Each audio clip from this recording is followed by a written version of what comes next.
Hey, Next Levelers, Bob Gibbons here, ready for another great The Next Level show. And we are excited today because, we're here to always learn on the backs of others that have gone before us, people that have founded companies. And today is no different. We got a serial entrepreneur. This is his fourth company we're talking about. And, if you are a retailer, you are always trying to find a way, and I'm talking sticks and bricks, brick-and-mortar retailer. How do you get people into your store?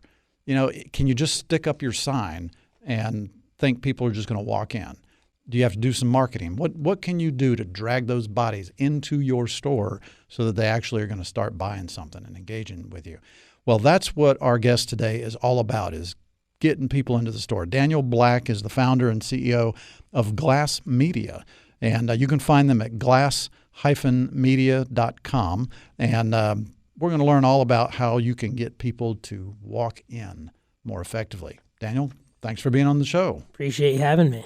So retail is dead, isn't it? Why in the heck would you build a business around retail when retail's dead by everybody's estimation? It's a great question. When we really look into it, we have the Fortune 500 retailers. A lot of them are over-retailed, and over the last 24 months, they've really been focused on getting out of bad leases, closing low-performing stores, and huge internal reorgs. Yeah. So people are switching companies left and right. Department stores are in a little bit of trouble because they have too much square footage. Yeah. So they're looking to monetize kind of stores within stores. Largely, if you're going to look at it over the next couple of years, most retailers aren't too liquid. They're trying to hire new CFOs and kind of, fix their financial issues. The best thing is that you have a lot of these digitally native brands that start online. So companies like Warby Parker, Casper Mattresses, Peloton. Amazon even.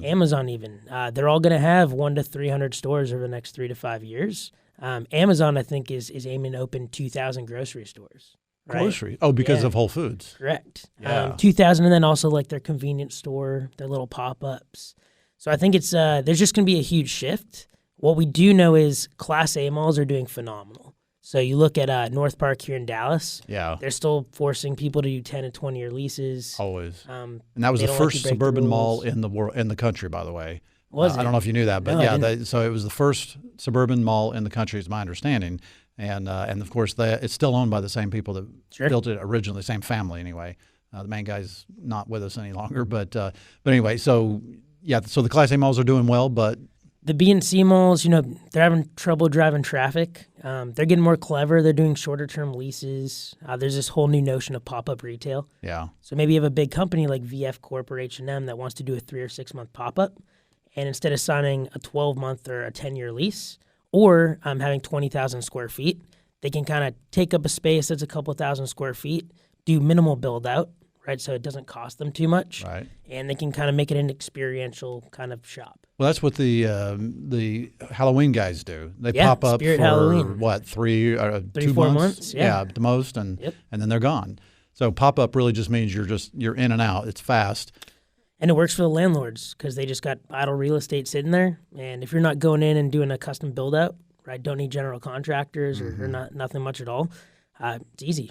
Yeah, I'm in the real estate business. That's my day job, and so that's always the issue. You want tenants ideally would love to have ultimate flexibility to come and go anytime they want. Landlords, of course, don't like that because what builds value for a building? It's steady cash flow generated by that rent. Sure. So if they can get a long-term lease with steady cash flow with a good credit tenant, that's what solves their needs.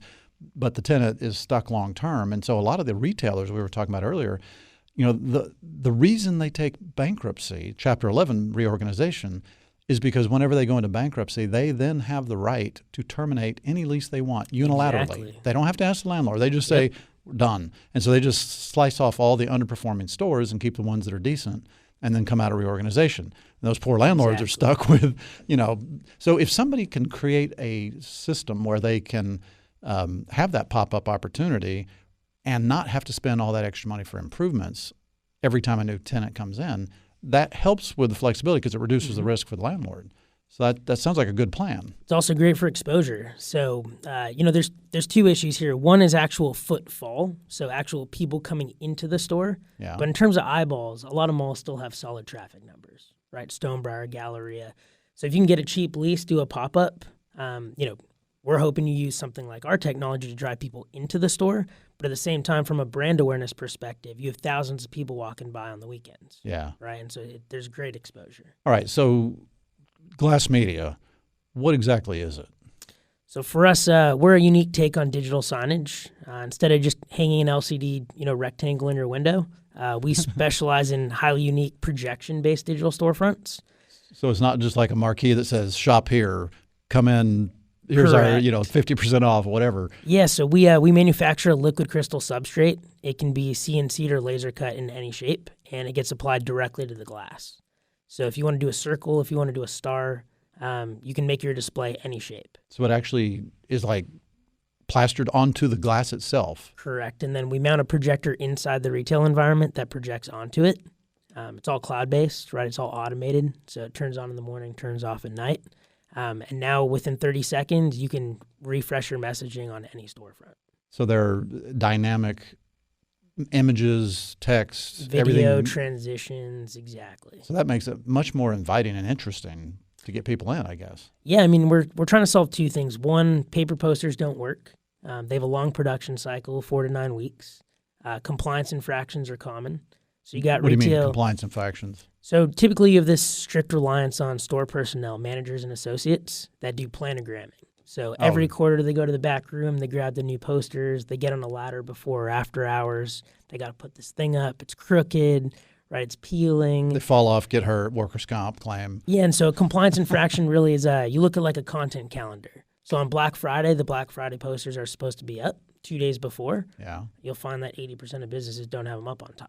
Oh, my. Or the reverse. You go to North Park on Black Friday and everyone has a Black Friday poster, and you go back 3 weeks later and 20% of the businesses still have a Black Friday poster. Oh, my. Yeah, I always think that's funny whenever I see people that have – it's kind of like having your Christmas lights still up in February. Exactly. It's just not a cool thing.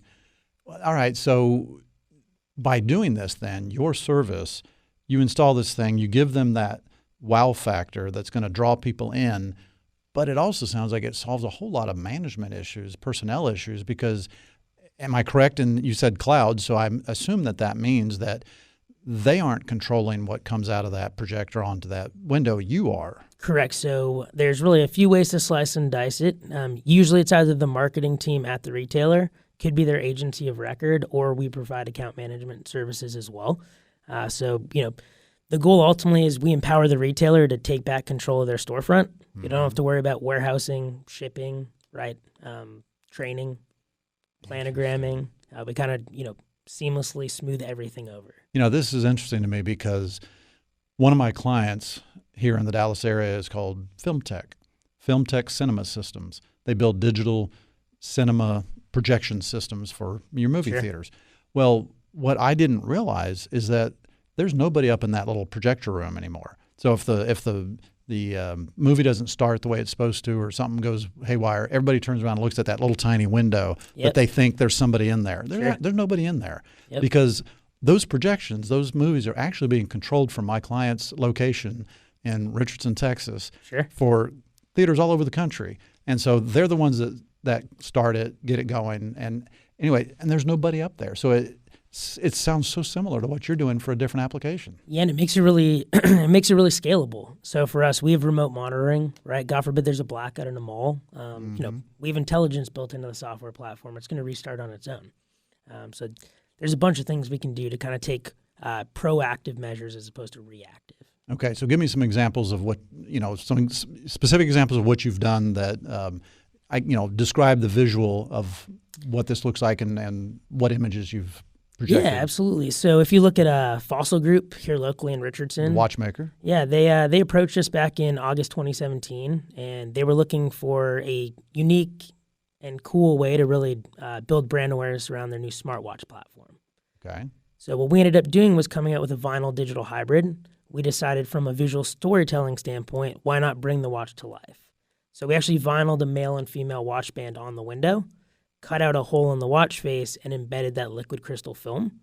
And now the projectors were projecting on the watch faces. Okay. And so we literally brought the watch to life.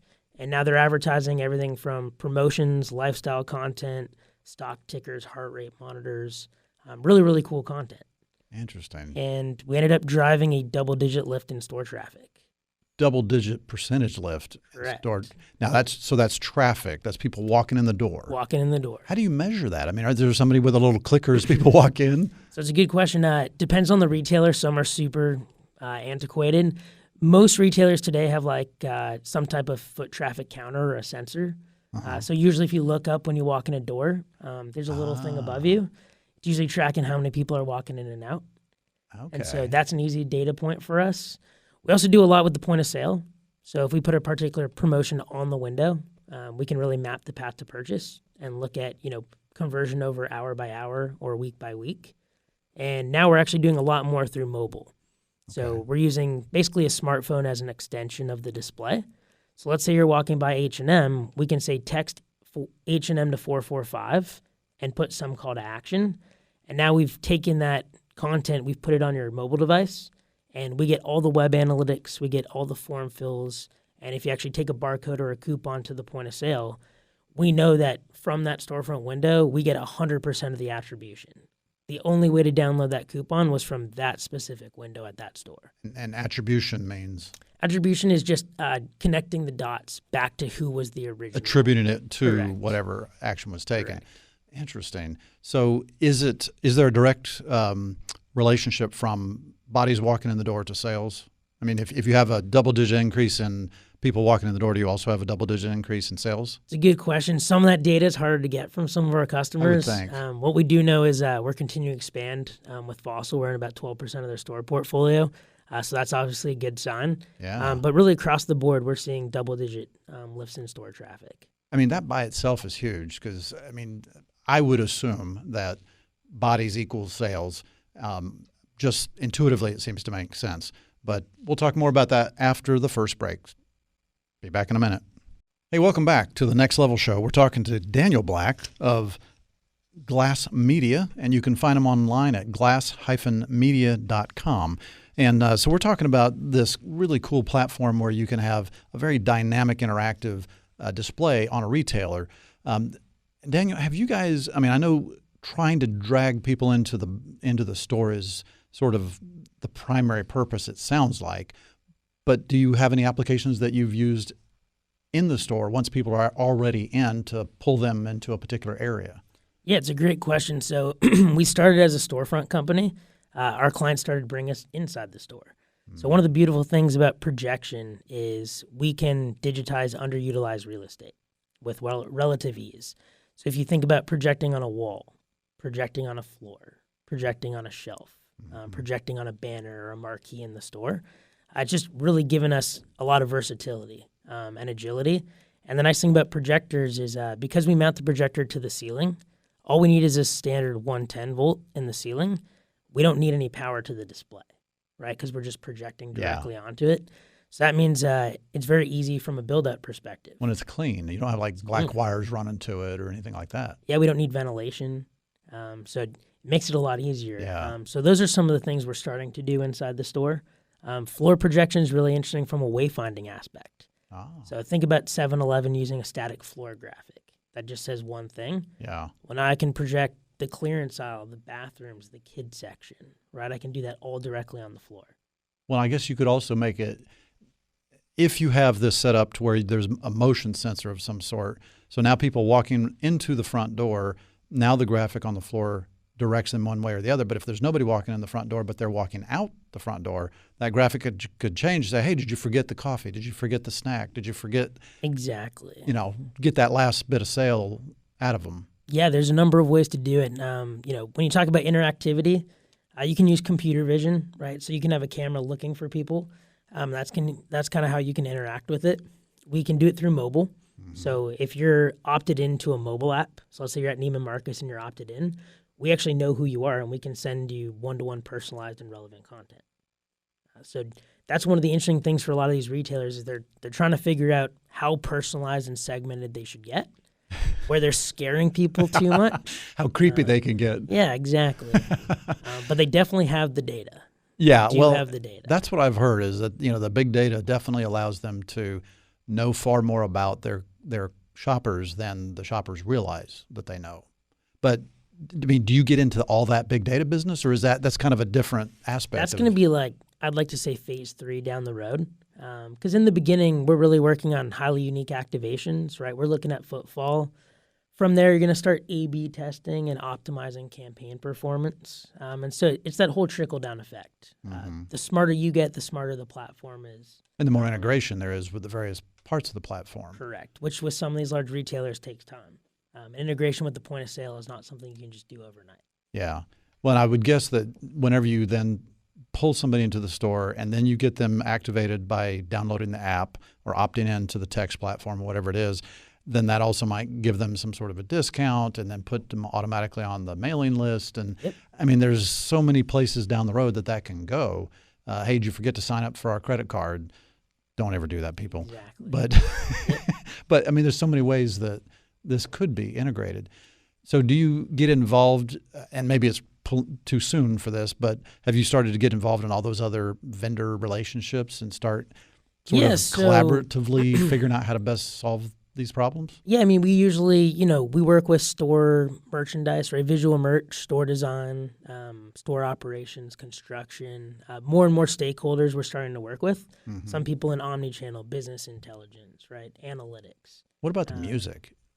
The music in the space in the store. Does that have any relevance to all this? It doesn't right now, but there's actually a lot of innovation in in-store music right now. I'll give you a local example. So Hop Dottie's, the burger chain, their playlist is 72 hours long.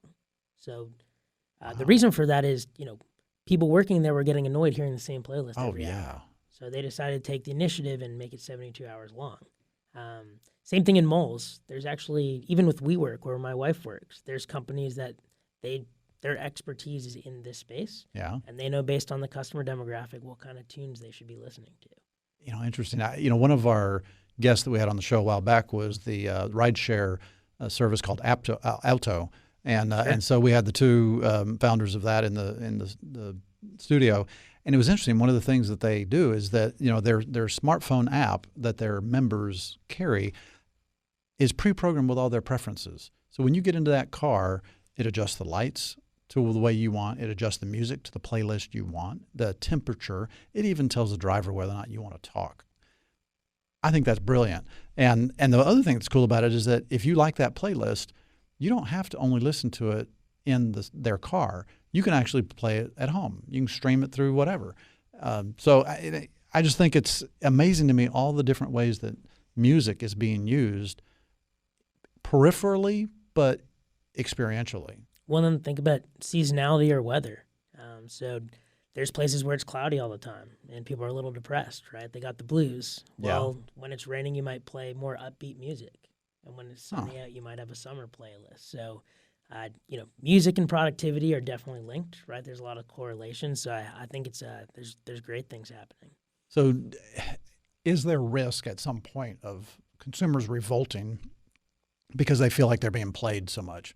There's so many different things being used to try and get them to go to the behavior that the retailer wants, that at some point the consumer just says, you know what, screw you guys. I'm just not even playing the game, walking in the door. I'll give you a couple examples. It's all about the early adopters, right? So there's some retailers right now or brick-and-mortar corporations that are willing to be the early adopters, right? They're willing to take more risk.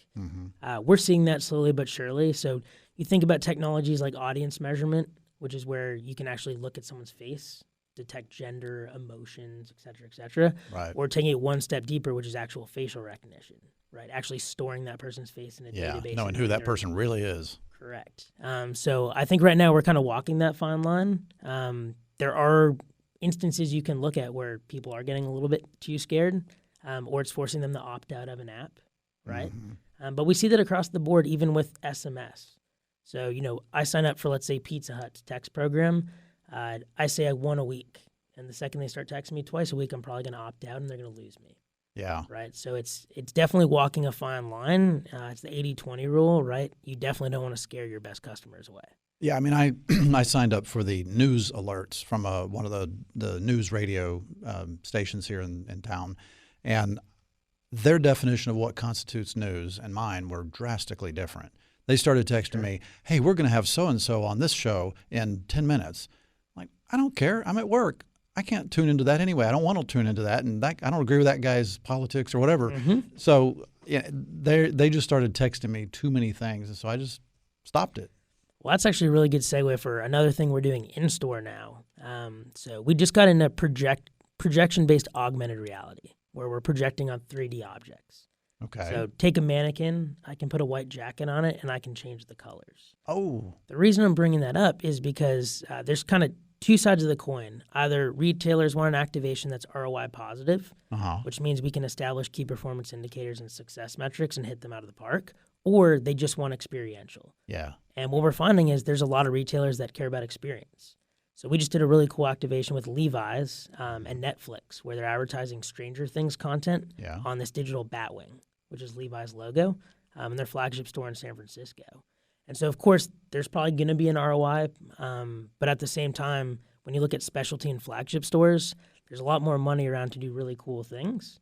What we're focused on the other side is building affordable, scalable solutions that you can warrant putting in maybe not all your stores, but the vast majority of your stores. Now, I got to believe that, right now you appear to be focused on stores, but I got to believe there's so many other applications for this, museums, other kinds of, activities, places, Six Flags. I mean, any place where people are going as a way to enhance the experience. Restaurants. I mean, have you started doing any of those kinds of things? Or yeah, so we're working on the U.S. Olympic Museum with a partner right now. They manage the retail stores, right? There's a lot of interesting things we're getting into, but at the same time, brick and mortar is the sweet spot. Yeah. But there's different types of retail environments. So we have enclosed malls. We have outdoor malls like Century City, Los Angeles. Yep. We have strip centers, right? Premium outlets. And at the same time, we're still doing some stuff in commercial real estate. So really? Whole Park in Frisco, we did all 12 building directories. Yeah. At KPMG Plaza downtown, we're doing this digital marquee in the parking garage, which we're really excited about. So, for us, we've really morphed into a digital transformation company. That sounds like Hall. Hall's always kind of trying to lead things. They're a cool landlord. Yeah, they're great. And we're getting more into like residential leasing offices, right? Apartment complexes typically have a TV inside, right, with an interactive thing or a playlist. But the problem is at 6 p.m. when they close, there's no content, right? So for us, we can do a digital storefront, integrate with the MLS, and showcase real-time promotions, availability, special events. So again, from a big data standpoint, the data is already there. It's just we've created an interesting and unique platform that really can ingest that data and capitalize on it. I was at, I'm trying to remember where it was. I can't remember if it was Newport Beach, California, or it was either that or it was Telluride in Colorado. I can't remember. Those are very different places, but it was in the evening. It was already dark, but I noticed that there was this real estate office, residential real estate office, and they had this bank of flat screens that were all connected. And while everything else is dark, they're still showing the photos of all their listings, of the area. I mean, it was very interesting. And I just stood there and watched for a while, because it was just so engaging, and it really held me there. One, here's the biggest issue with traditional digital signage is really brightness. Yes. So they probably looked great during the night, but during the day there was probably a lot of glare, washout, right, shadowing, reflectivity. And so we're really the first company to pick up on brightness parameters just because glass is different, right? You can have single, dual, or triple pane storefronts. You can have tinted glass, low E with a triple silver coating. And so we've really tried to figure out how bright is bright for each type of environment to ensure that from a quality control standpoint, every storefront display looks the same. So your lease is going to expire in the future, and you're trying to figure out how soon should I start working on that? Is it 6 months or a year or 2 years before my lease expiration? Well, there isn't an exact date. This is Bob Gibbons with Riata Commercial Realty, and my clients always meet with me about 2 years before their expiration date, and we create a strategy. And then we review that strategy again a year later. And so we're always working toward what's right for them, not what they think might be an arbitrary date by which they need to figure this out. The keys in determining how much time you need are whether or not you're going to move, whether or not you need to expand, will there need to be construction on wherever you're going to go to, and all those things take more time. So do a strategy meeting a couple years out with your advisor, and that'll make things a lot more clear. For more information, please go to texastenantrep.com. That's texastenantrep.com. Welcome back to the Next Level Show, talking to Daniel Black at Glass Media. Check them out online, glass-media.com. So before the break, we were talking about the brightness and how important that is. I got to believe that the direction of the sun, if it's an outdoor application, makes a big difference in all that. Shadowing, I mean, so I guess what I'm getting at is if you have a retailer or some client that has, a 40-store rollout, a 100-store rollout with your services, you can't sort of just do a cookie-cutter, one-size-fits-all kind of thing, can you? That's exactly right. So that's where most of these digital signage integrators make the big mistake, is that's how they do it. One size fits all, they think, and they end up disappointing everyone along the way. For us, we actually do a physical site survey for every single store, whether it's 1,000 rollout or a one-store rollout. And we actually have a meter that measures the glass thickness and what type. So we'll look for argon gas filled between the panes. We'll look at what level of low E treatment there is. And what we've done to combat this issue is, one, we've done a lot of R&D. So we had a lot of glass manufacturers send us glass over time. Obviously, we have a lot of locations out in the field, so we've learned that way through trial and error. But at the same time, for us, we have a visualization software. And it basically ingests that site survey data, and within 90 seconds, we automate our bill of materials. So I know based on how tall the ceiling is, where the chandeliers are placed and what type of glass, and how many square feet the display is, exactly which projector I need to use. And that's really the key reason we can scale projection and no one else can, is we have this software that really automates a lot of that deployment process for us. And where'd you get that software? So my co-founder actually developed it. Really? Yeah, he's a math whiz. Wow. So it took us a while. I mean, it probably took 8 months to develop it. But we have all the spec sheets for the projectors. And like I said, it supports any type of application we're doing. So you're kind of an interesting hybrid. You're kind of a systems integrator, but you're also developing your own software and creating the application for all these integrations to work on a site-by-site specific basis. I mean, it sounds expensive. Yes, the nice thing is we're more cost competitive than any of our competitors. There's a few reasons for it. So it's a great question. First and foremost, we own our software, right? So if you think about how an integrator sells, they piecemeal off-the-shelf solutions. Right. And they have net 30 terms with all their vendors. So they have to pay a content management system provider a licensing fee, right? They have to pay X, Y, and Z. For us, we don't have to do that. So we can actually amortize the payments over a longer period of time. The other side of it is strictly overhead. If you look at my company, we're extremely resourceful. We leverage a lot of third parties for deployment. Other companies have 200 or 300 people on staff. Yeah. And so if you just look at how much it costs to do a signature internally, right, at my company versus someone else's, it's something we can move quicker. It's more affordable, and we're more agile. And I think that's why a lot of the larger companies like us is we can, from start to finish, do an entire deployment in 5 weeks. Wait a minute, for how many stores? Infinite stores. It really depends on the deployment partner, but I can give you an example. One of our deployment partners did 20,000 monitors over, I believe, 120 days.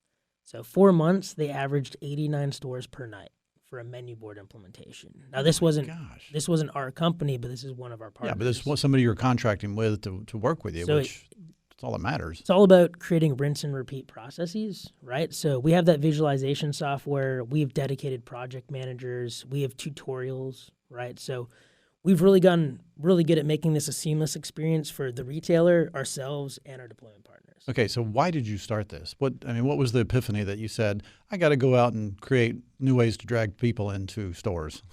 So it's funny when people ask that. I majored in economics and government. Oh, well, then it's obvious. So it's obvious, right? I ended up going into online marketing. So I did a lot of lead generation when I got out of college, a lot of A/B testing and optimizing splash pages, et cetera, et cetera. And I used to walk to work when I lived in San Diego. So I walked probably 5 or 10 blocks in the gas lamp, and every day I walked past the same businesses, right? Dry cleaners, coffee shops, sandwich shops, Yeah. Retailers. And I constantly looked at their signage, right? I became a window shopper. I was kind of bored walking to work, and I saw the same messaging every day. Maybe it was a neon sign, an old paper poster, a sandwich board with chalk on it, right?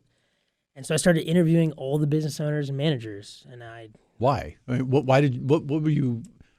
was it about that just said, hey, I need to go and talk to these people? well, to me, it was ineffective, right? Like I was one of those people trying to look at it to see how often it changed and realized it wasn't relevant and they weren't trying to grab my attention.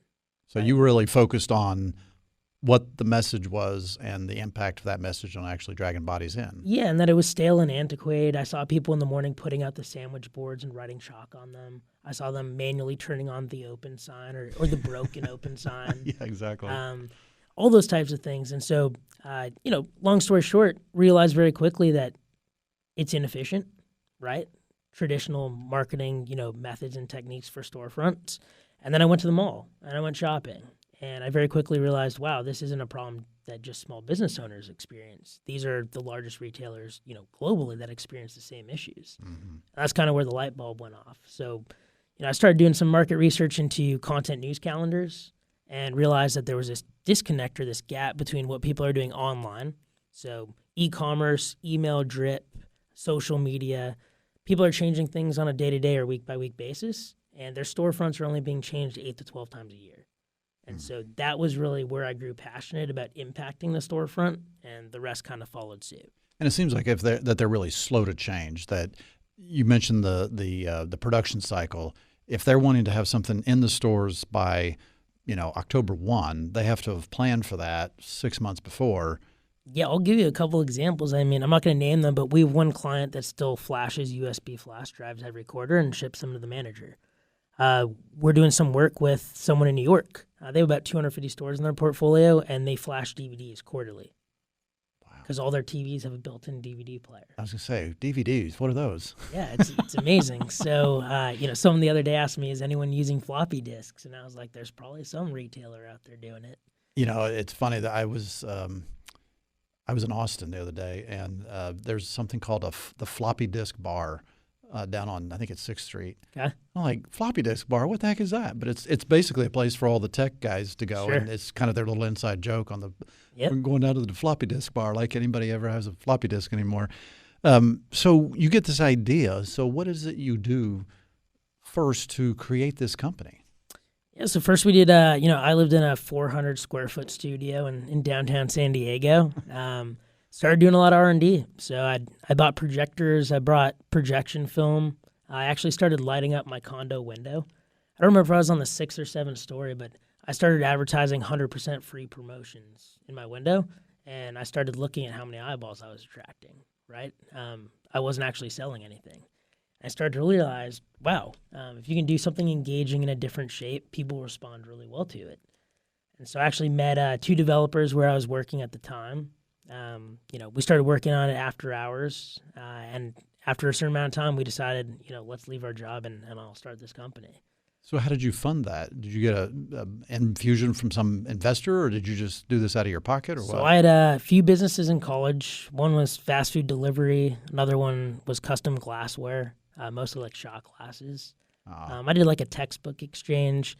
So I took kind of all the money I made from those endeavors, kind of pumped it into glass media when we started.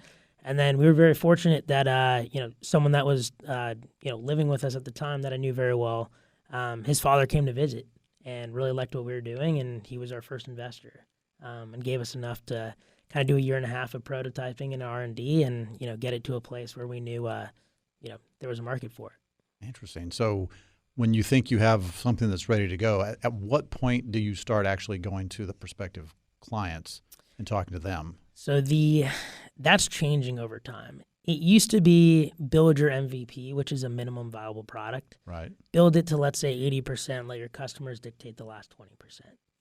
The issue now is there's a lot of articles talking about how the notion of the MVP is dead. And in order to compete now, you have to have all these integrations day one, right? Because you're competing against these companies that are more mature. And it's kind of true. When we started, we were a little bit lucky because some of our customers are new to digital. So the amount of features and capabilities they necessitate are small. At the same time, there are customers we work with that are extremely advanced, and they're forcing us to do a lot more of these integrations much earlier on. So I got to believe that sort of depends on what kind of an industry you're in, the sophistication level of your customer, and whether or not you're sort of trying to replace an existing solution or whether you're creating something new that just doesn't even exist. And I would think that the more it doesn't exist and you're not just trying to be the replacement person, the more you're able to get away with MVP instead of having to be a lot more integrated and advanced. Correct. And if you look at the state of retail today, it's siloed in different ways. You have retailers that are brand new to digital. They've never done it before. You have retailers that invested in digital 5 years ago, and people don't understand that LCD displays or projectors only last so long. So all their video walls are blanking out, and now they need to reinvest in new hardware. So it really doesn't matter if you're an early adopter or late stage adopter. No matter what, it's a cyclical cycle with digital signage, and it doesn't last forever. Funny thing about cycles, they're always cyclical. Yep, exactly. So how did you know how to price the product? So no one knows how to price their product in the early stage. I don't think so either. Again, we looked at a competitive analysis, how much our competitors were charging. It's more complicated because there's all these other value add-on services like warranty and support that we have to factor in, hosting, et cetera, et cetera. For us, it was kind of, throw out a fishnet, see what sticks. Some of our earliest customers got amazing deals. We're still more cost competitive than our competitors. So that's really what we go off of now. But at the same time, a lot of trial and error. And is it a big upfront fee and then a smaller sort of maintenance ongoing, or is it more of a subscription kind of model all the way? So we charge an upfront implementation fee that covers purchasing the hardware, installation, site survey, configuration, and kitting and shipping. Okay. And then we charge a monthly subscription. It can be done annually. It can be CapEx, right? You can pay 60 months up front if you want for a discount. But yeah, there's definitely the CapEx and the OpEx component of it. Yeah, so it's advertising as a service. Correct. And ultimately, we'd love to amortize the entire thing, right? Of course. We're talking to different financial partners, and you got to have a whole lot more capital up front to make that work. Correct. All right, we're going to take another quick break. Be right back after this. Hey, everybody, we're back, and we are talking to Daniel Black at Glass Media, and you can.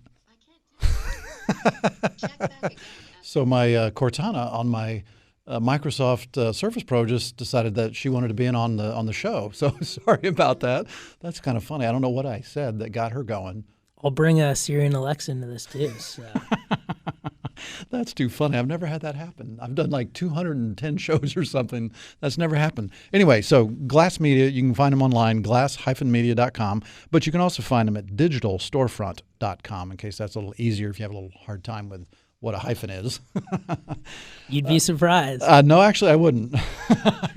I'd be very, very clear on that. So you grew up in Silicon Valley, didn't you? I did, yeah, in Palo Alto. Did you come from a digital family, technology family? Definitely come from a family of entrepreneurs. Grandfathers were in the candy business, automotive business. My father's, in biomedical. He's a heart surgeon.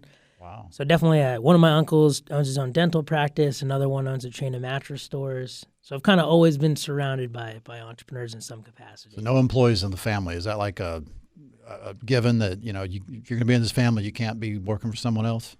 You certainly can, but for some reason we all end up, going our own way. Well, we learn by example, right? So we do kind of what makes sense. I mean, it's like, if I was born in a different country, my life would have been totally different, even though it's the same DNA. It's not going to turn out the same. Yeah, and it makes it easier for me to be risk-seeking professionally, right? With safety, I'm much more risk-averse. Yeah, but you know what? That's an interesting thing because, I was employed for 20 years, and I had the salary, I had the benefits, I had all this stuff. I was safe, air quotes on that.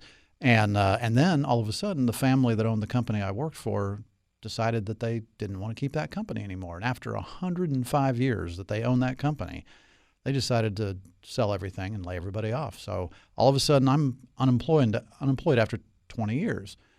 Suddenly, it didn't quite look so risk-free. Sure. And so then I started my own company, which, of course, was the risky thing to do. But what I realized is that when I worked for someone else, I had one customer.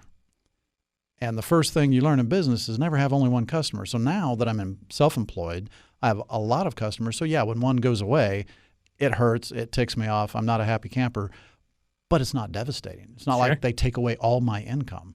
So I would argue that being an entrepreneur, owning your own company is actually probably less risky in the long run. Definitely. Once you get up to speed, more diversification. Once you get up to speed. All right. Thank you for that clarification. So speaking of entrepreneurship, what is it about entrepreneurship that you find to be exciting? For me, it's, we don't have to deal with bureaucracy and red tape. We can make decisions. I'm one of those people in terms of intellectual curiosity. I love learning. I'm new to the space, so I never worked in digital signage, right? Now I've been in it for 5+ years.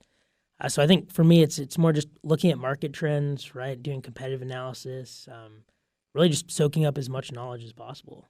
Sounds like it's a puzzle.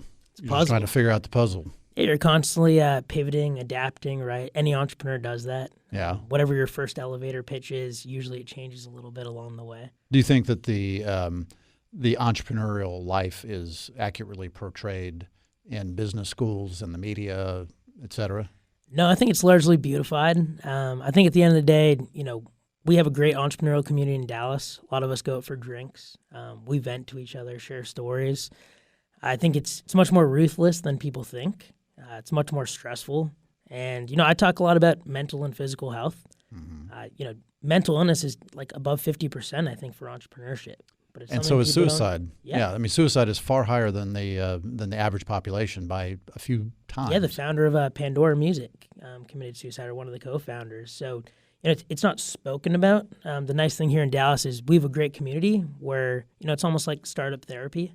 I have a lot of people where I'm like, call me, if you're stressed. I have friends that get sued. I have friends that have a client drop out or investor drops out last minute. So it's really all about the ecosystem and just supporting each other. But at the same time, it's definitely a certain individual that's cut out for entrepreneurship. 99% of startups fail, right, within the first few years. You're going into that. So for most of us, we're irrationally positive. We're glass always half full. Right. And there's no way to make it in this world. The next phone call is going to change it all, turn it around. Correct. Yep. So what would you tell, a kid, somebody that's in college, let's say, and they're trying to decide, should they, get the degree and go work for somebody else or go the entrepreneurial route? What's your advice to them? It's a good question. Hindsight, I think getting a stamp from a good company, working in corporate for a little bit is always a good thing. I started a little early, right? I left my first job after 10 months after college to start this. Wow. Then I went back to work for a couple of years and then relaunched it in 2015 here in Dallas. But I think, if you run the gamut, definitely helpful to go make a salary, go work your way up the corporate ladder a little bit. You can learn a lot from a corporate environment that you can apply to a startup environment. What to do and what not to do. Yeah, so, I definitely think it's worth it. A common thing I talk to my friends about is being overqualified. There's a common saying that a lot of these kids coming out of college are going to get their MBA like straight out of college. Oh, bad idea. In a lot of instances, you're overqualified. I have other friends that go to Google or Deloitte for 4 or 5 years and then they can get their MBA. It does depend what line of work you're in, how the hierarchical ladder works, right, or the corporate ladder.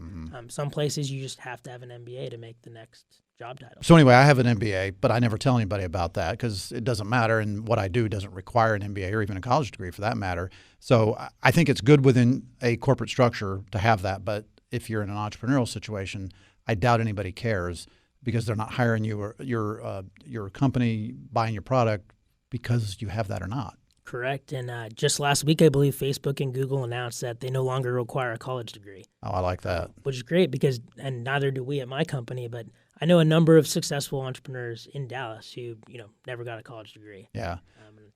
And in the pre-interview information that I asked you about, I asked you the question, did you go to college and was it worth it? And you said yes. And most people do say that, but some people say no, I didn't go to college, or I did go to college and it was a total waste of time. Answers vary all over the place. But anyway, we're not here to debate education, but that would be a lengthy debate. It actually would be. So, what would you say are the sort of the thing that is the most if you could do it over again, what would you do differently about starting the company now, 5 years into it? Yeah, so one thing in Dallas, when I started in 2015, the entrepreneurial community here was in its infancy. We would have raised a lot more capital at once. In hindsight, probably still wasn't feasible. Nowadays, there's a lot of new, venture capitalist funds opening up, serving under, served markets like Texas, which is great.